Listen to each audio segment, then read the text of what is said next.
Maintenant que notre robot est modélisé et texturé, nous allons passer à la partie optimisation du modèle. Donc ce qu'on appelle optimisation, c'est réduire le nombre de facettes et le nombre d'objets de la scène 3D pour la rendre beaucoup plus légère au niveau du rendu, ce qui va nous faire gagner énormément de temps de calcul pour l'animation. Donc le principe est très simple. Je vais prendre chacun de mes groupes que j'ai créés auparavant. Donc ici, je vais commencer par la patte arrière. Je vais dégrouper voilà l'objet. Et je me retrouve donc avec une multitude d'objets qui construit en fait cette partie de la patte arrière. Donc le but va être très simple. Il faudra créer un objet unique à partir de tous ces petits objets. Donc on va reprendre une fonction que l'on a vue tout à l'heure, qui s'appelle booléen, donc ici, dans objet composé, et on va tout simplement les unir les uns aux autres, voilà, en sélectionnant au fur et à mesure les différents objets à réunir. Voilà, donc vous avez cette fenêtre qui s'affiche. Il faudra laisser l'idée du matériau au matériau, donc par défaut on laisse. Cette fonction va permettre de garder tous les texturages que l'on a effectués, à savoir qu'on a bien effectué des texturages différents suivant les formes que l'on a créées, et le fait de garder cette option cochée va permettre de garder ces texturages en fait. Sinon on perd tout et l'objet créé au final aura un texturage complètement différent de ce que l'on a décidé au départ. Donc là je fais exactement la même opération de booléen union au fur et à mesure jusqu'à ce qu'il n'y ait plus qu'un seul objet au final. Voilà.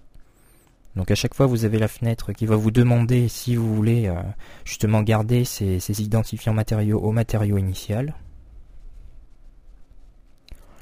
Donc je vais chercher tous les matériaux de la patte arrière pour n'en faire plus qu'un. Alors je vérifie dans la sélection si je n'ai rien oublié et vous voyez qu'il reste encore l'élément amortisseur que je n'ai pas lié au reste. Donc voilà, si vous avez la petite croix, c'est qu'il reste encore un élément à lier.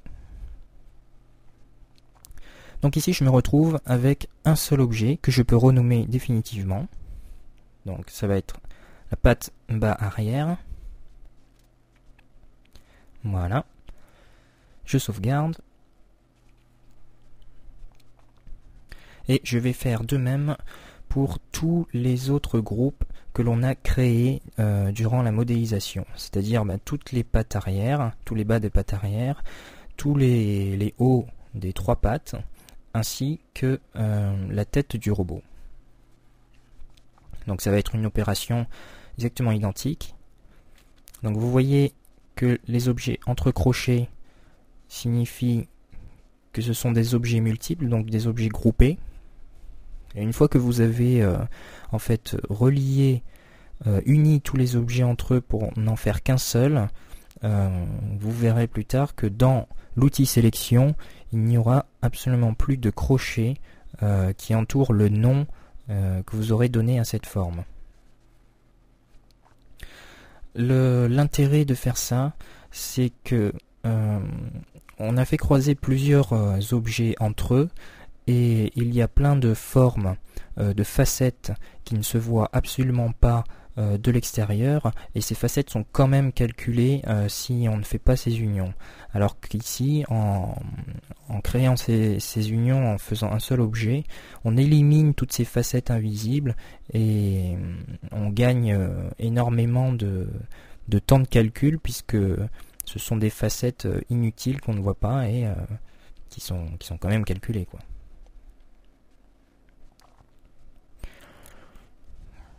Donc je vérifie qu'il me reste bien un seul objet et je le renomme. Et donc vous avez bien vu qu'il n'y avait plus de crochets dans la sélection. Voilà, patte bas droite. et je vais répéter cette opération pour tous les groupes que vous voyez dans la sélection. Pas de bas gauche, pas de bas arrière, etc. et la tête. Voilà. Toujours de la même façon, je dissocie mes objets et je vais chercher mon outil booléen en union en laissant la case des identifiants de texture par défaut. Voilà. Jusqu'à ne créer qu'un seul objet. Alors étant donné que cette opération est un peu répétitive, nous allons faire un petit écart dans le temps et pour pouvoir passer à la suite. Voilà. Je finis juste de grouper ces éléments.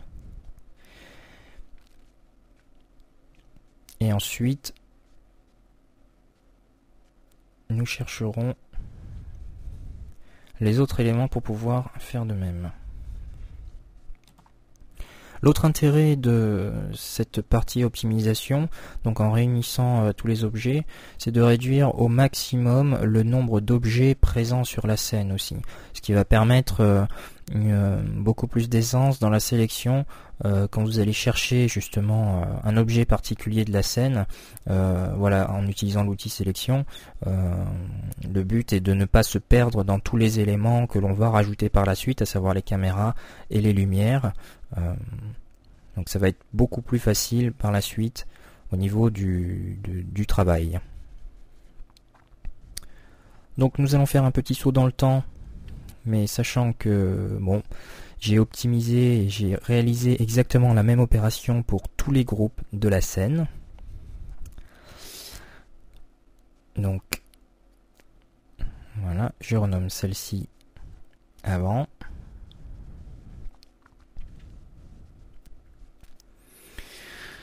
Et voilà, nous allons donc pouvoir passer à la deuxième partie de l'optimisation du modèle 3D. Toujours dans le but de réduire le temps de calcul et aussi réduire le temps d'affichage au niveau de l'animation du robot tout à l'heure.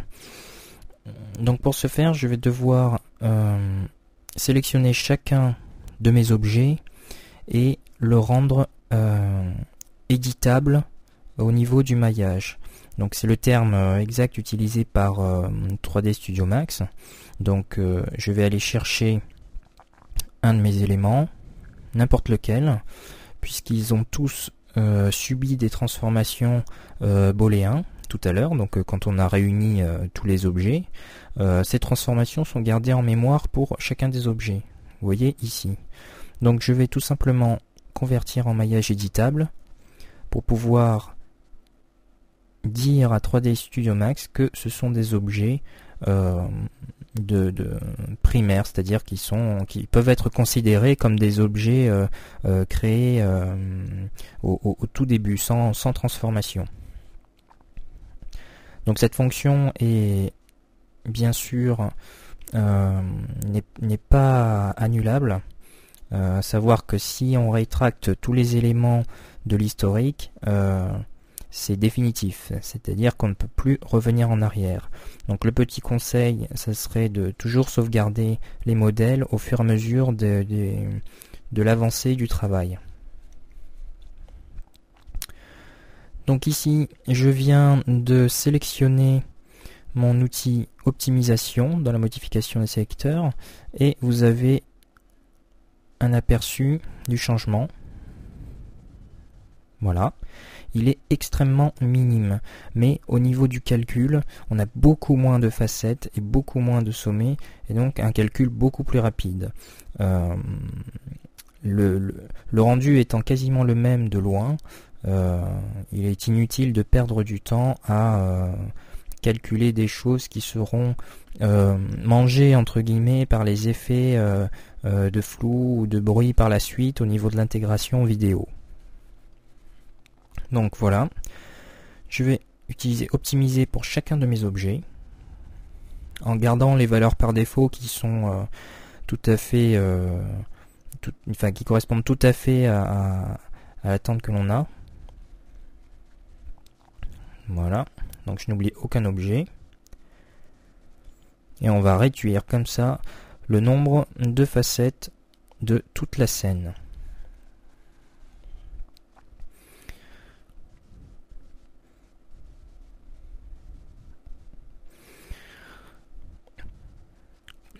Voilà, donc je fais un rendu et vous pouvez constater que la scène n'a absolument pas bougé et que l'on a quand même gagné du temps de calcul.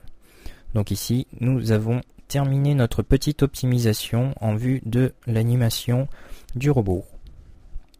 Donc nous allons pouvoir passer à l'étape suivante, à savoir que nous allons mettre la structure à l'intérieur de ce robot.